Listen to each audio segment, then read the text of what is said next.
name's Vanessa Molino. I'm the head of research here at Delane Contemporary, and I just want to acknowledge the traditional owners and custodians of the land that we're on today, the Wiradjuri Woiwurrung and Bunurong Bunurong people of the Kulin Nations. We extend that respect to First Nations Australian people here today. I am so happy to say that we have Bruce Johnson McLean here with us today to lead the conversation between Timothy Cook, Walter Brooks, who's got beautiful work with Conrad Tipungwuti at Vivian Anderson's gallery at the art fair as well. So I absolutely urge you to check out their beautiful work. And Will Heathcote, the Jilamara manager, and Hannah Rayson's at the back as well. So I won't be talking today, so I'm extremely happy to hand you over to Bruce, who's been a very, very long time supporter of Timothy's work at his positions at the NGA and in Queensland Art Gallery. So thank you so much, and I'll pass you on.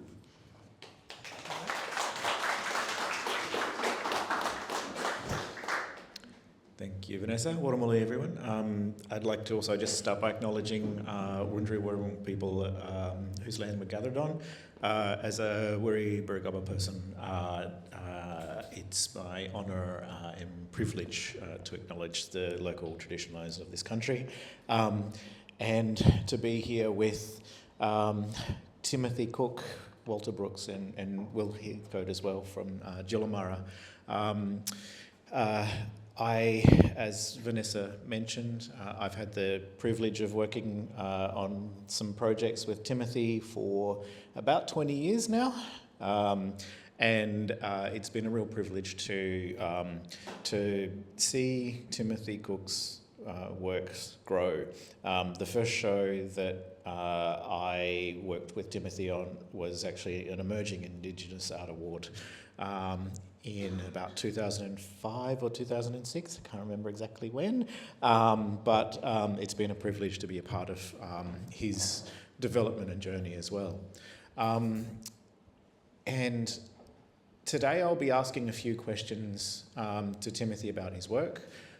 Timothy's an amazing artist, both within the Tiwi tradition, but also someone who has made his own mark within that painting tradition. He is an incredibly radical artist within that tradition, actually. Even though a lot of people might not be able to pick it, he really has stamped his own mark in this space. And that's one of the reasons why I've loved working with Timothy's work, because they come from such a rich and strong tradition, but they are incredibly contemporary and entirely his. And by also, I guess, another introduction, I think it was it last year? Timothy also won the National Artist with Disability Award as well, a couple of years ago. So we'll be asking Timothy some questions, and Timothy will be able to respond in his own way, but we'll also help him with some of those answers if we need to as well, with Walter and Will as well. So Timothy, firstly, I wanted to ask you a little bit about kolama and your paintings that you do. You're well known for these circles which represent kolama. What does kolama mean? You know, the kolama I make a big more kolama here, and I make 3 kolama and but muscle. Yeah, because kolama something painting at that painting up that gallery. Painted 3 weeks. 3 weeks. And from kolama to painting, and this one we got that 3. My kolama painting, I make 3 colors. 5.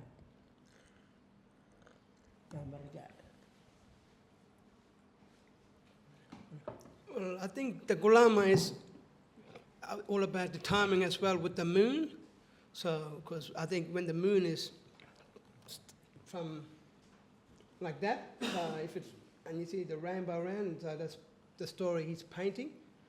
And it's all about old people making a big circle, singing and dancing. And I think it is very important for our Timothy to keep that knowledge going and pass on to the next generation like myself. And yeah, it's very important to our Tiwi people and very special to, our own Tiwi people that they must learn about Gulama story. And for Timothy to paint all these, like, very special, I guess.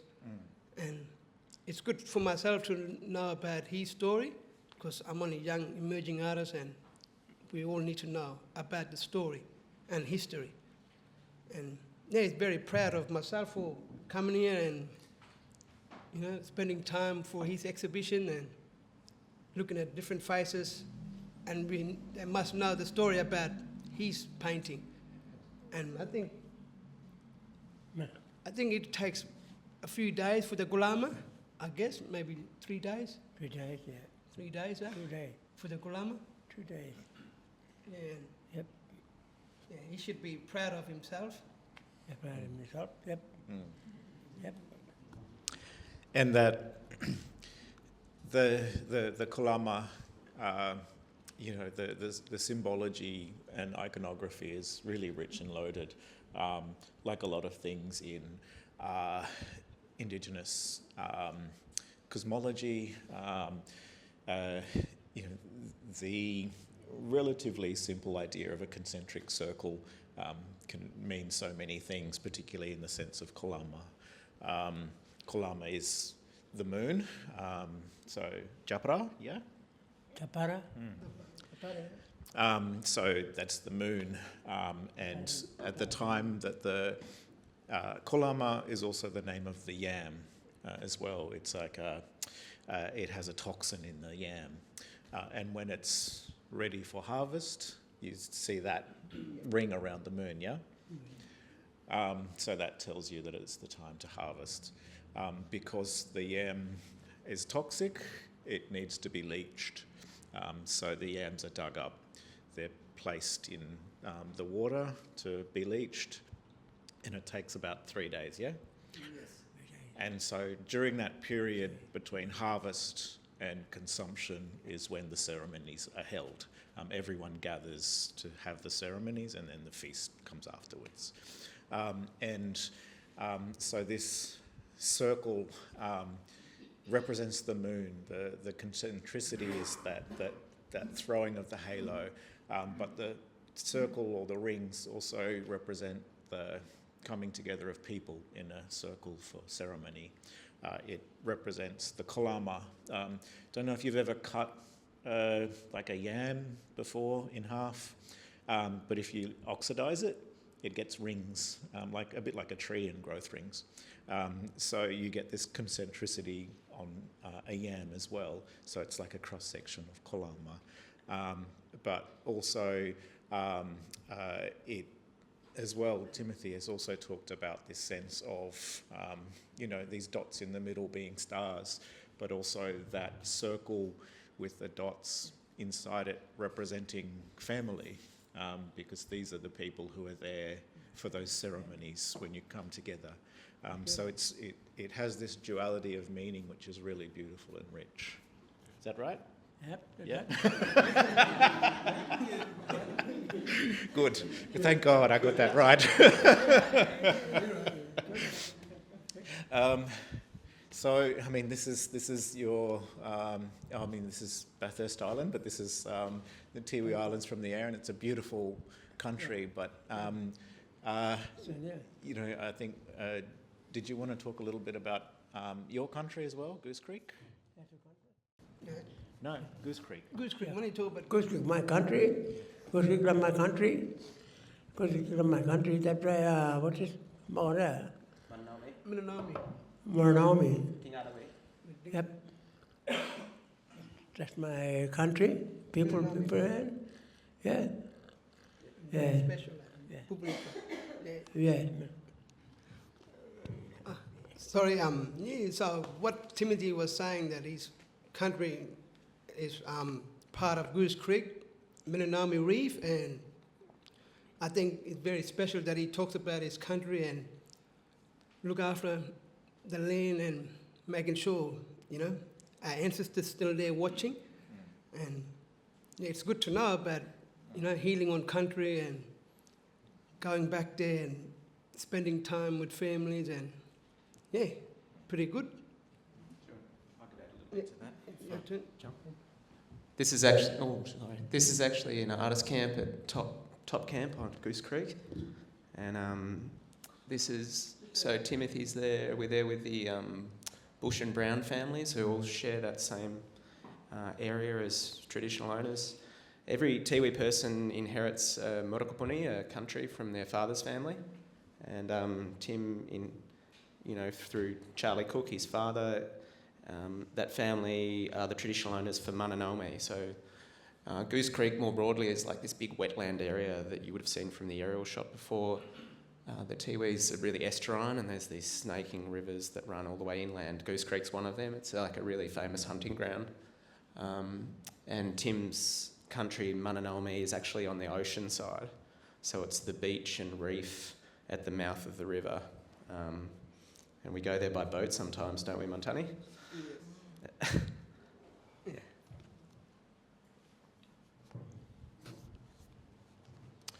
Yeah. It's really beautiful country. The first time I went up to Milakarpiti, we got in a troopy and drove out towards Timothy's country. And I was like, oh, it's beautiful here. He said, yeah, you can swim. And I said, oh, but that log has eyes.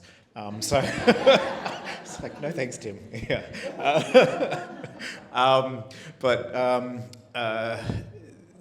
One of the other really striking things about this hang in here as well is the historical works that have been hung next to Timothy's works. And this shows, I guess, that sort of trans-historical crossing, the touching back to works from the past, but also the ways that Timothy has really kind of invigorated or made his own mark within that tradition. Again, the first time that I went up to Milakarpiti, I remember Timothy and a few of the other artists looking through old photos and things like that, because most of these works, there is a small museum at the Arts Centre, and you're building that archive as well, which is so important for artists and community members to look back on and to inspire themselves with. But yeah, the first time I went there, Timothy was looking at some of those old images, and I wanted to ask you, Timothy, is that something that really inspires you, looking at some of those old images and these old paintings, and does that, inspire your works as you keep making them? Yeah. I've been my work, I got to work all days a week. Yeah. What about them? Palinga Jilamara. What about them Palangari one? Monday, Jilamara, I've got to work there. Yeah, but all one. Jilamara, work there all day. Yep.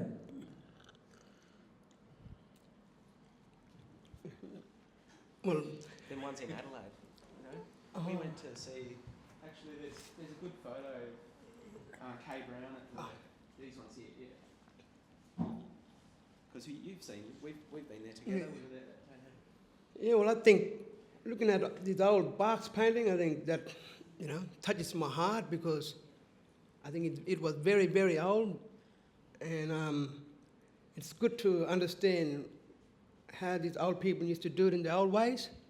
Because I say today in the new generation, like everything's changed, and yeah, it's good to understand where all these barks been sent out to and all the collectors, and yeah, it's a pleasure for me to do all this traveling and to see all the old barks from different galleries, and like looking at Timothy as a young artist, passing on, his knowledge.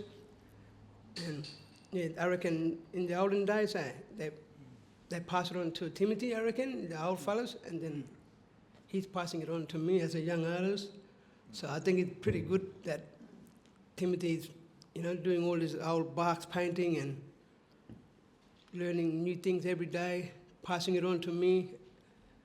And yeah, it's my job to collect all the bark today. And it's very, very important, I guess, because if no one's going to do anything like this in the future to collect bark for the old people, we'll probably lose a culture. And yeah, so looking forward to to the future, and hopefully Timothy do pretty good in the next coming years for the barks painting, because I will be collecting another 100 barks for him, I guess. Yeah. Yeah, so. We hope, yeah. Just crossing my fingers. Okay, that's all I just want to say. Thank you. No, I was going to ask you the next question, so you're not off the hook yet. Yeah, so, I mean, for those of you who have been to the fair, one of the real, standouts is that wall of bark paintings by Timothy. And over the past 20 years, I've hardly seen more than maybe a dozen bark paintings and tunga that you have painted. But now, of course, Jilamara has Walter and leading that bark, harvesting team, and that enables obviously Timothy and other artists to work with and make those bark paintings. Timothy, you enjoyed painting on those barks? Yep. Yeah? Yep. Yeah. It works so beautifully with Timothy's work as well, because one of the amazing things about Timothy's work that sets him apart from so many others are these beautiful fields of ochre, these where you don't see that in some of the old paintings. There are bands of colour, but Timothy paints these fields that are sumptuous and pull you into his paintings. And when you see those bark paintings, the ochre is sucked into that natural bark, and it just feels really at home on that bark. So it's a really amazing suite of work. But Walter, I know people love technique and process too. So do you want to talk a little bit about your role in that bark team and what you have to do to get the bark and to process it before the artists actually get to paint on it? Well, first of all, before we go collect the bark, we use a bit of power tools like chainsaw, and I have to go out, spend maybe 3-4 hours collecting 5 or 6 bark a day, and then it takes a bit of work because we have to make a big fire, about that big, I guess, and then we have to strip the skin off, because you can see what we did. We used a knife to strip it, and there's a fire going on as well. And after we strip it, we have to put it on the fire, maybe about 5 minutes, then it is flattened out. And then also we have to put it on the ground, get some something with a bit of weight on it, like a piece of brick or a piece of ironwood, flatten the bark, and maybe about a couple of weeks later, 2 weeks, 3 weeks, then it goes very hard, and then we got a special room called the museum room, Wierdi museum room, and that's where we stack all the barks, maybe, if we say at least 50, then maybe get another 50 as the month goes on.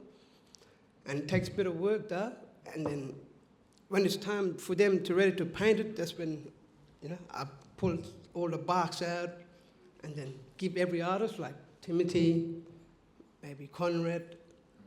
So it takes a while for them to paint on it because it doesn't dry up quick. It takes about 3-4 weeks.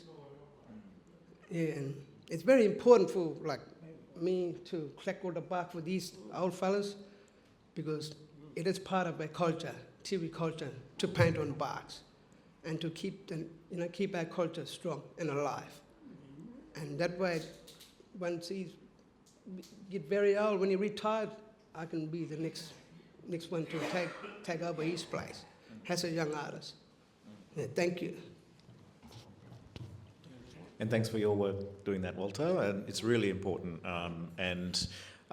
It's so great to see those barks being produced now. Like I said, I haven't seen that many of them over the past decade. So it's really great that artists are re-engaging with those bark paintings. And as you see around us, that is so much a part of that history and culture.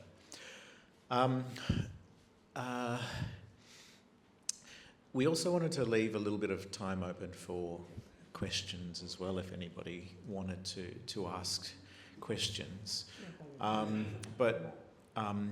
Firstly, maybe, Will, did you want to talk a little bit about Jilamara and the Art Centre and what you do at Milakarpiti and Tiwi more broadly? Definitely. Thanks, Bruce. So Jilamara is an amazing arts organisation in Milakarpiti on the north coast of Melville Island.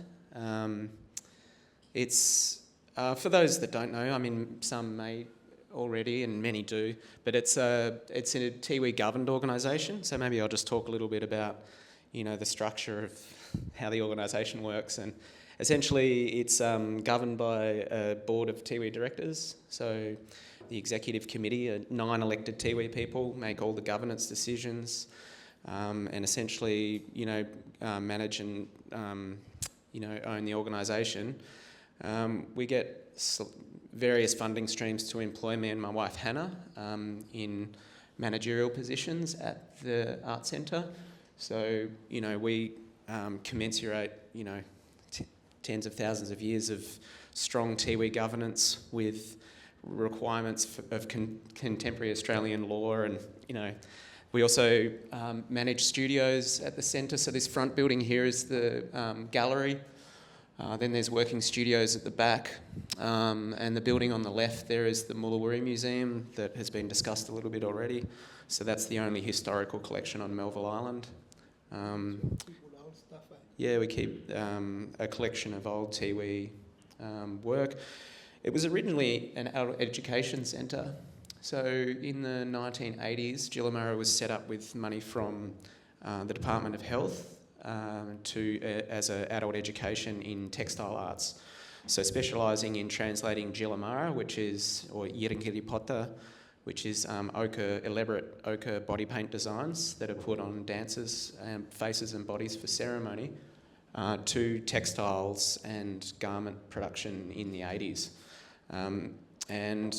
It was a really successful centre. Actually, the current museum was where all the transparencies and sewing happened, and then there's a big shed out the back where all the screen printing was done.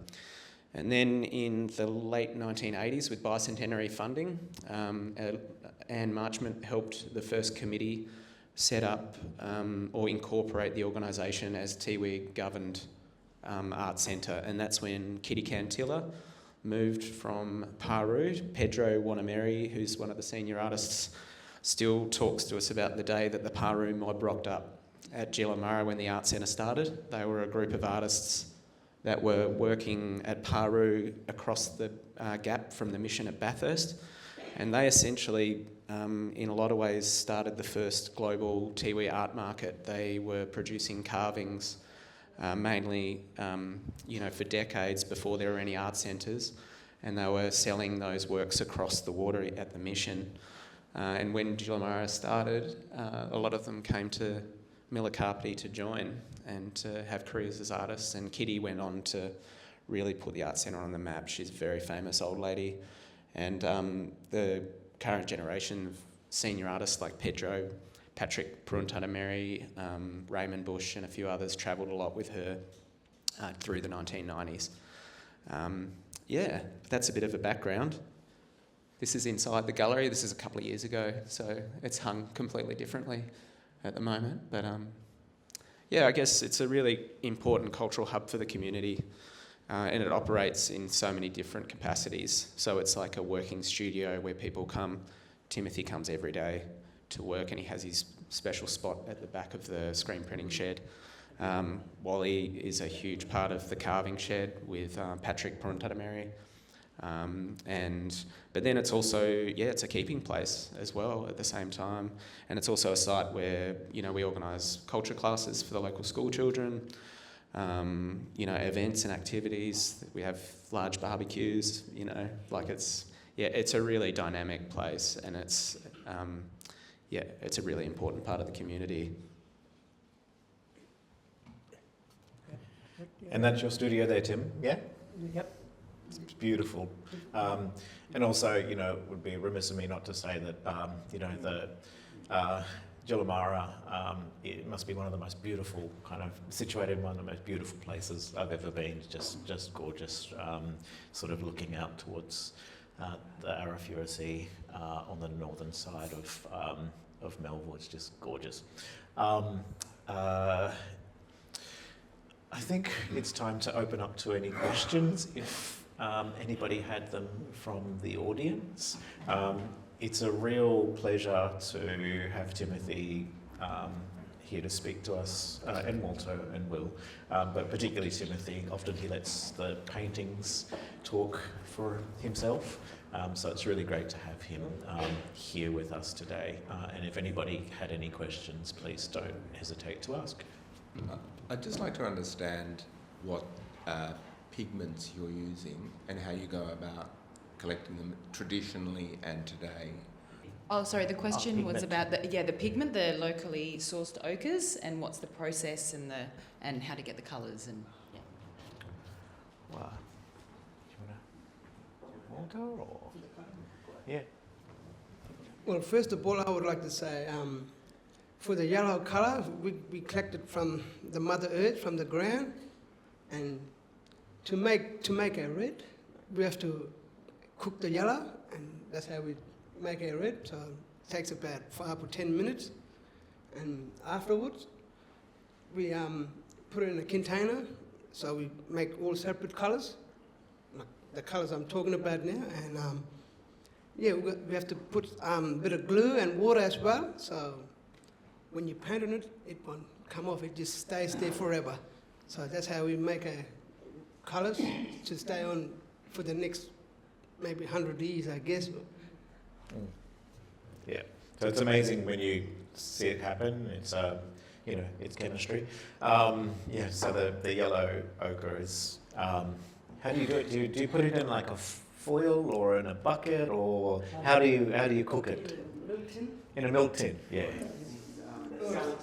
Salad bowl? Yeah. Yeah. Bush chemistry. Yeah. No, the white despite that. Yeah. The white is like a We got clay, yeah? The clay on the clay, yes. Yeah, the white comes from the beach, and the yellow comes from inland, close to some of the artesian rivers. And actually, I think what's quite interesting, Jilamara has been really staunch about keeping ochre colours, and it's it's obviously a practice that's been going for a very, very long time. And me and Hannah have lived in Milakarpiti for a few years only.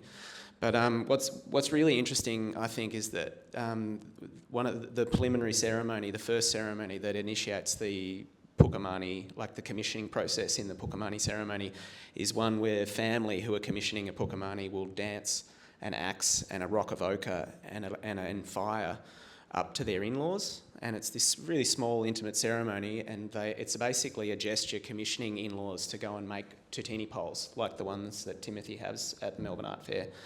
And what's interesting, I think, is that, because it's a gesture, the rock of ochre for painting the pole, the axe for carving the pole, and the lighter for seasoning the wood, but also making the red on the fire. And it's this, I think, what's really interesting for us, like to think about, I've often thought, is that processing, the making of the colour, the grinding down of that rock to make the colour to decorate the pole is very much intrinsically part of the ceremonial culture, and I think by extension it's always been a really important part of the art making.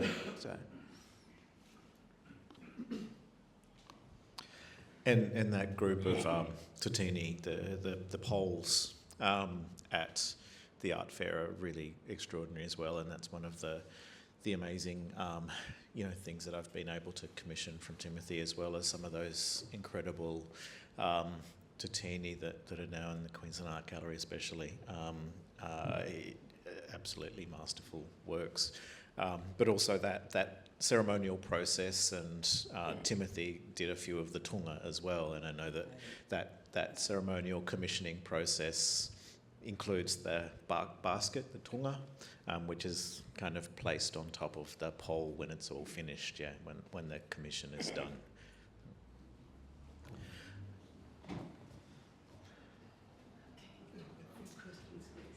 Sorry. Just following on from the previous question, are there still plentiful supplies of the ochre and the white, and are you seeing any effects of climate change on supplies of the bark and ochres, that sort of thing?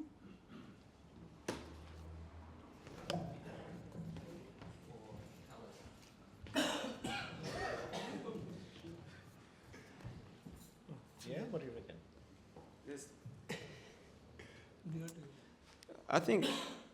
I think there are effects of climate change. I think people talk about it in terms of hunting quite a lot on the islands, but there's plentiful supply of earth colours.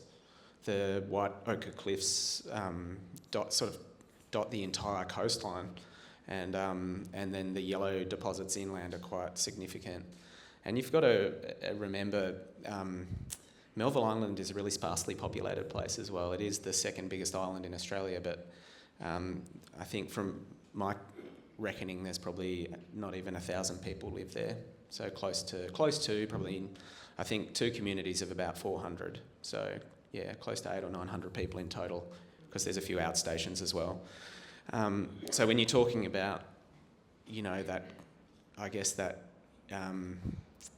equation of the population versus the materials that are there, it's it's not like there's plentiful supplies of bark and ochre, and I guess Tiwis don't suffer from that kind of the overpopulation pressures that maybe come hand in hand with some of those discussions around sustainability and stuff like that of materials. But that said, like, people do talk about climate change changing hunting grounds, and I know people said that, used to say that Pretty Flower was where you went to get all the good alamunga, the barramundi, but that breeding ground has shifted, and we've had university groups coming and mapping coastlines. I think the coastline's changing quite a lot on the Tiwis, just because of different ocean currents and stuff like that. But Wally's an amazing hunter, so you might be able to talk about that a bit more. Or Yeah, well, I guess when we're going out hunting in places like where we collect materials and ochres, I think, definitely the climate are changing as the year goes on, and it makes it a bit harder for us as well when we, trying to collect materials, and we can see like what got damaged around certain areas, certain places where we need to go collect, barks and ochres, especially when we're going through to collect whites, because we can see the tide marks, the level is just like coming higher and higher, and we can see most of them just all falling from the cliff. So I think we need to be aware of all these things happening, because climate does change, eh? Yep. Okay. I just wanted to ask the significance of the crosses in Timothy's paintings. Did you hear that question? The significance of the crosses?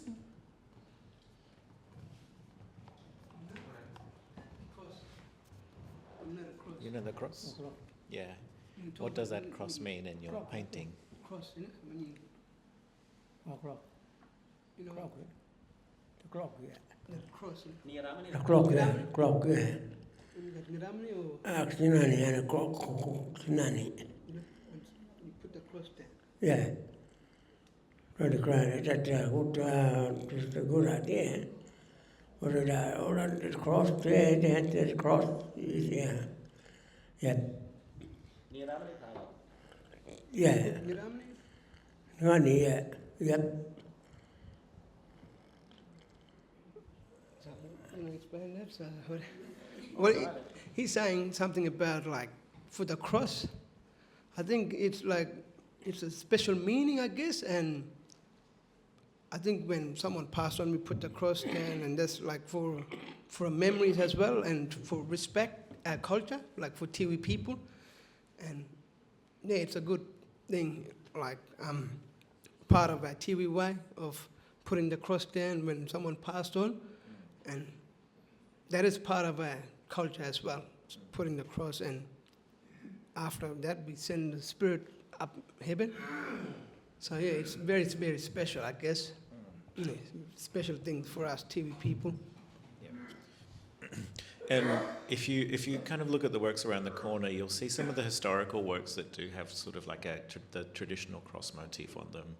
But also, I remember some of Timothy's earlier works as well, having a big cross in the middle of Kulama, and also referencing some of the Christianity as well. So I think Timothy was also talking about, in those paintings, remembering his mother, and much in the same way that circle is full of people and memories of people who are part of your ceremony when you were going through initiation or coming into manhood. Remembering people at the centre of those paintings as well through that mixed or dual iconography is really important. So that's right? Yep. So I just wanted to ask everyone to join me in thanking Timothy. He's quietly spoken, and often, as I said, let's the painting do the speaking for him. But we're really privileged to have Timothy, as well as Walter and Will here with us, to talk a little bit about his paintings. So please join me in thanking Timothy for being here today.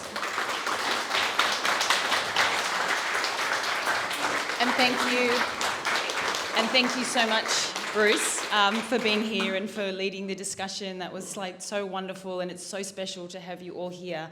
So thank you again, Bruce and Timothy and Walter and Will. We'll be here, so please, if you have any burning questions, please join us in some refreshments around the corner. There's cake and there's water. If you haven't gone to the fair, make a beeline there and see, of course, Timothy's work, but also Walter's work and Conrad's work as well. Thank you so much. Enjoy the rest of the weekend, and we'll see you next time. Thanks. Bye.